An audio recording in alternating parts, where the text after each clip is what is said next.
అర్హులైన ప్రతి ఒక్కరి ఓటర్ జాబితాలో నమోదు కావాలని బీఎల్ఓలు, బీఎల్ఏలు, టీడీపీ కార్యకర్తలు ఓటర్ జాబితా సవరణపై తగిన శ్రద్ధ చూపాలని మాజీ మంత్రి ఎమ్మెల్సీ ఆలపాటి రాజేంద్ర ప్రసాద్ సూచించారు.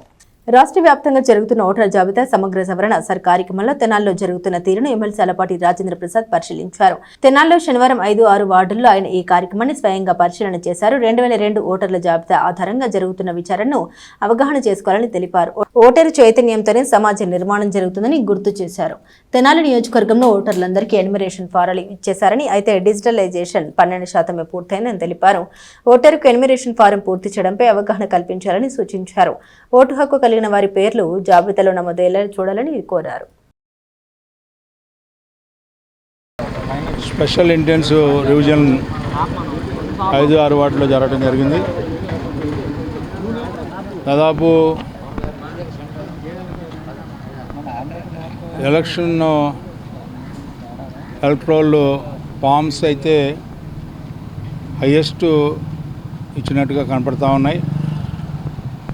అయితే వాటిని అప్లోడ్ చేసింది మాత్రం 12% మాత్రం కనపడతా ఉంది. బిఎల్ఓస్, బిఎల్ఏస్ ప్రతి ఒక్క ఓటర్ని కూడా నమోదు చేయాల్సినటువంటి బాధ్యత మన మీద ఉంది. ఆ నమోదు చేసే కార్యక్రమంలో ప్రతి ఒక్కరూ పాల్గొని ప్రతి ఇంటికి వెళ్ళి ఓటర్ని పరిశీలన చేసుకొని వాళ్ళందరినీ నమోదు చేయాల్సినటువంటి అవసరం ఉంది. ఇది అయిపోయిన తర్వాత ఫామ్ 6, ఫామ్ 7, ఫామ్ 8 మళ్ళీ మనం చేసుకోవచ్చు.